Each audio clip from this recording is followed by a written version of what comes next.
आज हम जानने वाले हैं इस संसार की सबसे पहली प्रेम कहानी के बारे में, जिसमें न कोई शर्त थी, न कोई बंधन, बस एक दृढ़ता थी, एक श्रद्धा थी। इस कहानी में रंग भी है और दुख का संग भी। यह है शिव और सती की अमर प्रेम कहानी, जिसमें प्रेम है, त्याग है और अंत में एक नई शुरुआत है। तो आइए जानते हैं इस महान प्रेम कथा को, सती कथा को। सती!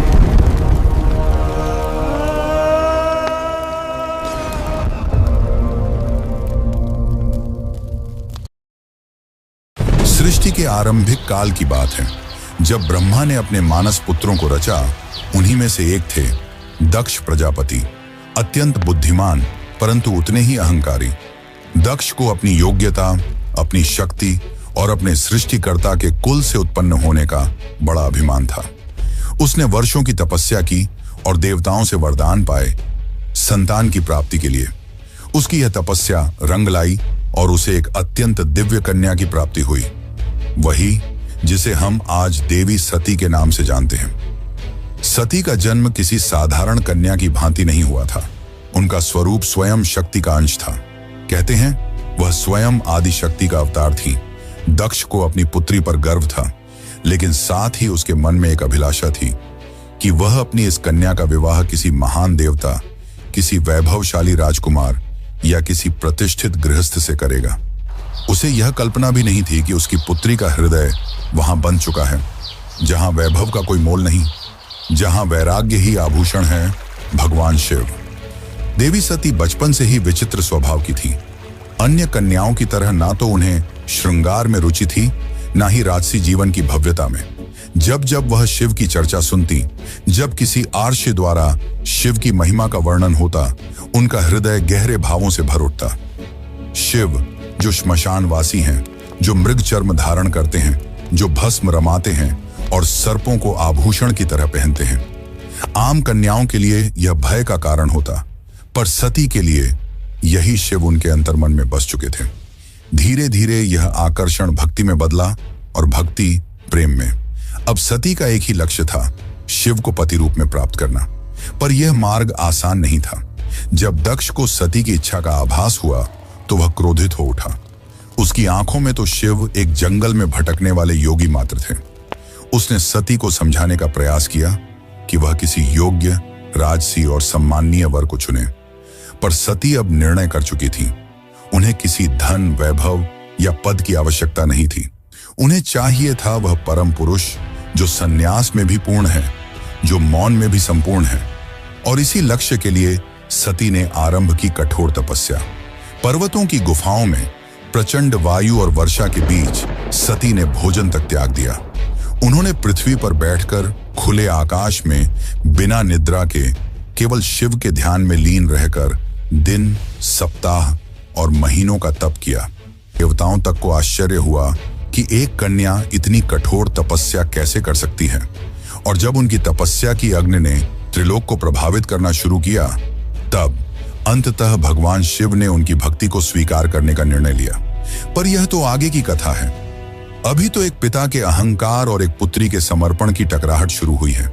जहां एक ओर दक्ष चाहता है कि सती उसके राजनैतिक सपनों की सीढ़ी बने, वहीं दूसरी ओर सती हर सांस के साथ शिव का नाम जपती है। यही संघर्ष इस प्रेम कथा की पहली चिंगारी है, एक ऐसी चिंगारी जो आगे चलकर एक भीषण अग्निकांड बन जाएगी। सती अपनी तपस्या में लीन थी। उनका एकमात्र उद्देश्य था शिव की प्राप्ति। अनंतः उनकी भक्ति से प्रसन्न होकर शिव प्रकट हुए। शिव मुस्कुराए और एक क्षण में वह उस तपस्विनी के समक्ष प्रकट हो गए। जैसे ही सती ने अपनी आंखें खोली, उनके सम्मुख खड़े थे वही जिनके लिए उन्होंने सब कुछ त्याग दिया था। शिव ने उनके तप, प्रेम और अटल श्रद्धा को देखा और कहा, हे देवी, तुम्हारा प्रेम मुझे बाध्य करता है। आज मैं तुम्हें अर्धांगिनी के रूप में स्वीकार करता हूं। इस वचन के साथ पूरे ब्रह्मांड में आनंद की लहर दौड़ गई। देवताओं ने पुष्प वर्षा की और फिर आया वह शुभ दिन जिसका साक्षी स्वयं ब्रह्मा, विष्णु और सारे लोग हुए।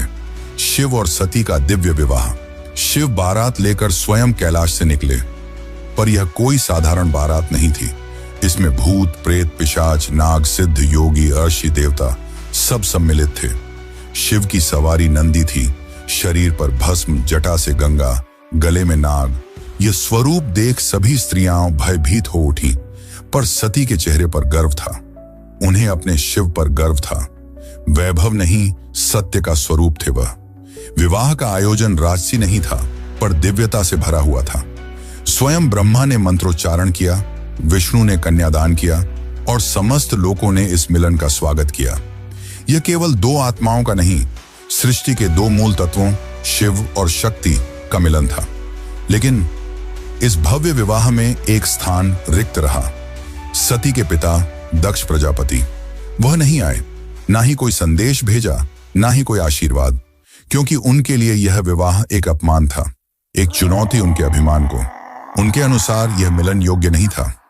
और यहीं से प्रारंभ हुआ उस अग्निकथा का बीज, जो आगे चलकर पूरे यज्ञ को जला देगा।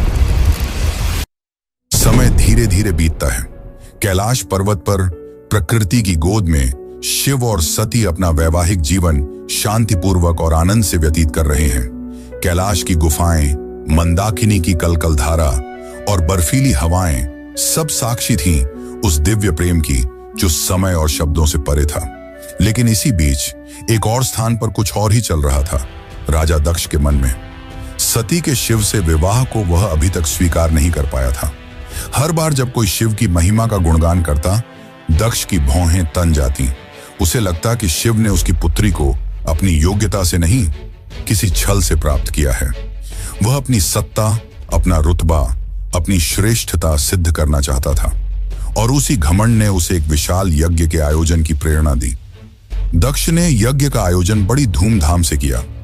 ऐसा यज्ञ जिसमें समस्त देवताओं, ऋषियों, सिद्धों और लोकपालों को निमंत्रण भेजा गया।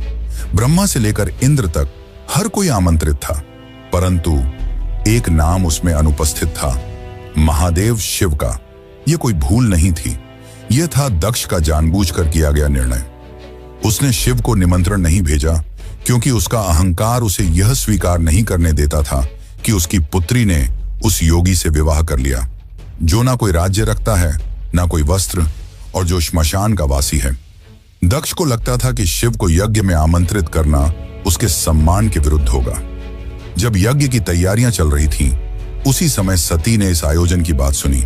किसी ने उनसे कहा, माता, आपके पिता दक्ष ने एक महान यज्ञ का आयोजन किया है, जिसमें सारे देव, ऋषि और ज्ञानी आमंत्रित हैं। वह तो आज पूरे ब्रह्मांड का ध्यान खींच रहा है। यह सुनकर सती का हृदय कांप उठा। उन्हें विश्वास नहीं हुआ कि उनके पिता इतना बड़ा आयोजन कर रहे हैं और उन्हें कोई सूचना नहीं मिली। कुछ समय तक वे चुप रहीं, शायद आशा में कि कोई दूत आएगा, कोई संदेश मिलेगा। लेकिन जब स्पष्ट हो गया कि शिव और उन्हें जानबूझकर न बुलाया गया है, तब उनके भीतर कुछ टूट सा गया। एक ओर पुत्री का धर्म उन्हें पिता के यज्ञ में खींच रहा था, तो दूसरी ओर पत्नी का धर्म उन्हें शिव की मर्यादा का ध्यान रखने को कह रहा था। अंततः सती ने शिव से निवेदन किया, स्वामी, मैं उस यज्ञ में जाना चाहती हूं। शायद यह कोई भूल हो और मेरा जाना उस विघटन को रोक सके। शिव ने सती की ओर गहरी दृष्टि से देखा। वह जानते थे कि यह आमंत्रण विहीन आयोजन एक साधारण यज्ञ नहीं है। उन्होंने शांत स्वर में सती से कहा, हे प्रिय, जहां सम्मान न हो वहां स्वाभिमान को ले जाना व्यर्थ है, और मैं नहीं चाहता कि तुम उस यज्ञ में जाओ जो केवल क्रोध और घमंड से जल रही है। परंतु सती व्याकुल थी। उनके भीतर एक द्वंद्व चल रहा था, पिता और पति के बीच। उन्होंने पुनः प्रार्थना की, प्रभु, मैं केवल एक पुत्री के रूप में वहां जाना चाहती हूं। मैं पिता से बात करूंगी, शायद वह बदल जाए, शायद उनके मन का विष उतर जाए। शिव ने इस बार उन्होंने अनुमति दे दी। सती ने कैलाश से विदा ली, अकेले, बिना किसी दूत या सम्मान के। वह एक बेटी थी जो अपने पिता से स्नेह की अपेक्षा लेकर जा रही थी, लेकिन उन्हें झांत नहीं था कि उस यज्ञ में उनका स्वागत नहीं, अपमान प्रतीक्षा कर रहा है। सती जब यज्ञ स्थल पर पहुंची तो उनके मन में उम्मीद थी कि पिता के नेत्रों में बेटी को देखकर कोमलता जगेगी, उनके मुख से स्वागत के शब्द निकलेंगे। लेकिन जब उन्होंने यज्ञ स्थल में प्रवेश किया तो सन्नाटा पसर गया। कोई स्वागत नहीं हुआ, कोई आसन नहीं दिया गया, जैसे वो वहां उपस्थित ही न हो।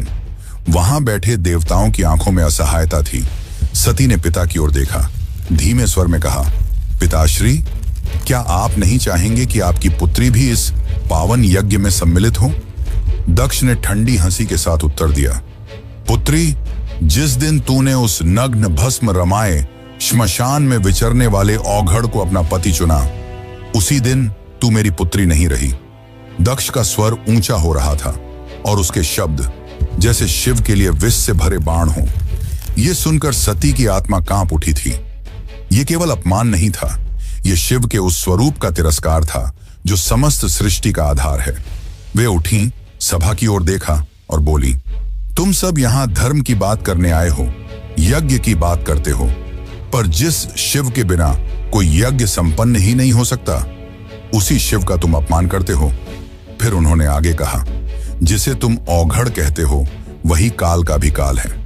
जिसे तुम श्मशानवासी कहकर हंसते हो वही मृत्यु से परे है, और जिसे तुम भस्मधारी कहते हो वही भस्म से मोह को जलाता है। उनकी आंखों में आंसू थे, लेकिन स्वर तेज था, ऐसा तेज कि स्वयं देवता भी सिर झुका लें। सभा स्तब्ध थी, कोई उत्तर नहीं दे सका, लेकिन सती का हृदय अब टूट चुका था। उन्होंने कहा, जिस शरीर ने आज मेरे प्रभु का अपमान सुना है, वह शरीर अब इस संसार के योग्य नहीं, और वे सीधे यज्ञ कुंड की ओर बढ़ी। वहां उपस्थित देवता उन्हें रोकना चाहते थे, पर सती अब कोई नारी नहीं थी, वह साक्षात अग्नि बन चुकी थी। उन्होंने अपने नेत्र बंद किए, शिव का स्मरण किया और अग्नि में कूद गईं। उनके चेहरे पर भय नहीं था, बल्कि एक शांति थी, एक समर्पण था जो पूरे यज्ञ मंडप को झकझोर गई। अब इस यज्ञ की अग्नि से वो तूफान उठने वाला था जो पूरे को तबाह कर सकता था। तो चलिए अब जानते हैं आगे की कथा।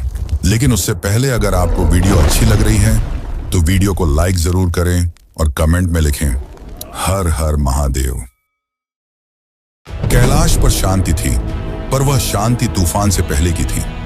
जब भगवान शिव को यह ज्ञात हुआ कि उनकी अर्धांगिनी अग्नि में समर्पित हो गई, तो उनके हृदय में तूफान उमड़ पड़ा। आंखों में वेदना, मन में शून्यता और आत्मा में आग। ये वो शिव थे जिनका क्रोध ही प्रलय कहलाता है। शिव अपनी समाधि से उठे, उनकी जटाएं लहराईं, नेत्र रक्तिम हो उठे और सारा ब्रह्मांड कांप उठा।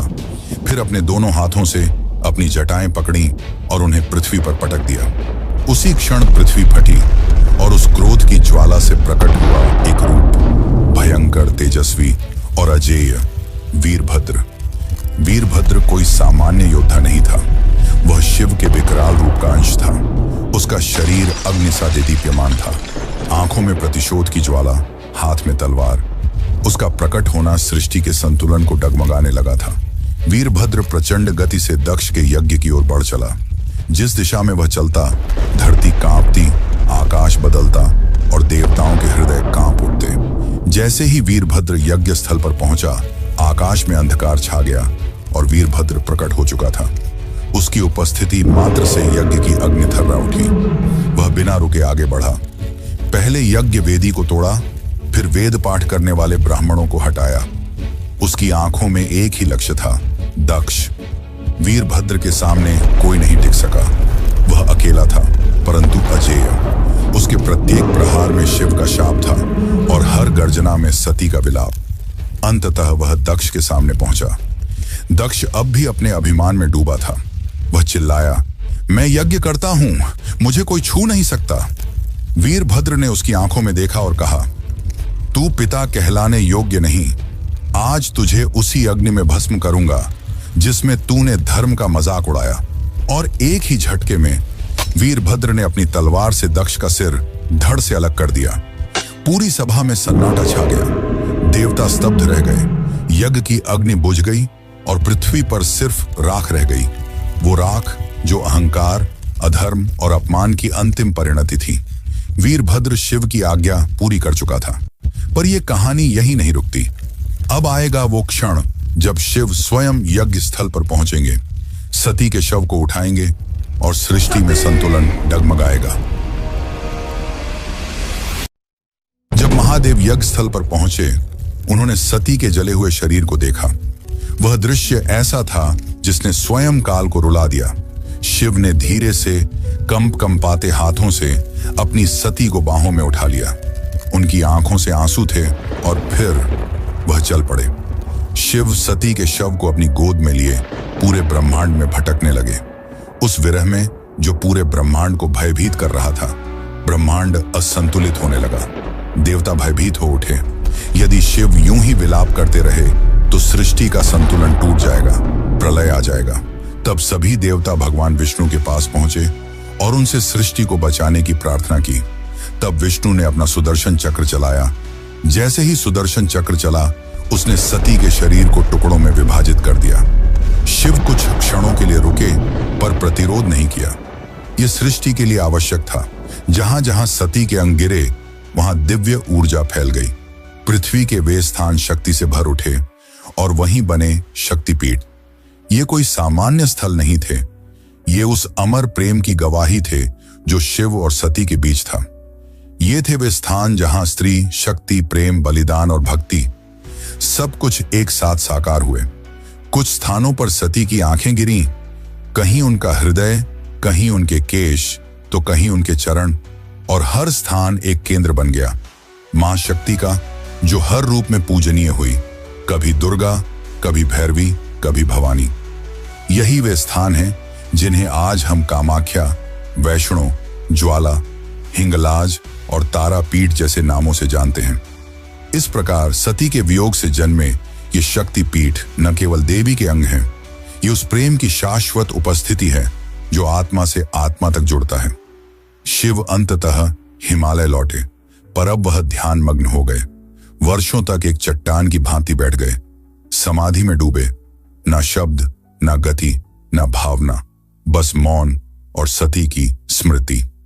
काल की धारा आगे बढ़ती है, युग बदल जाते हैं, पर कुछ कहानियां समय की सीमाओं से परे होती हैं, और सती की कथा उन्हीं में से एक है। वह प्रेम जो अग्नि में तपकर शुद्ध हुआ था, वह विरह जो तांडव बन गया था। उस अधूरी यात्रा को अब पूर्ण होना था, पर यह कहानी यहां समाप्त नहीं होती। प्रेम का सफर यहीं पर रुकने वाला नहीं था। जहां अग्नि ने प्रेम का रंग दिखाया था, वहीं से एक नई दास्तान का पैगाम आने वाला था। सती के बलिदान से जो प्रेम जला था, वही आग पार्वती के रूप में फिर फलने वाला था। यह अंत नहीं, यह शुरुआत है। शुरुआत है एक अमर, अनसुनी और अनोखी प्रेम कहानी की। यह शुरुआत है शिव और पार्वती की। यह शुरुआत है एक नए युग की।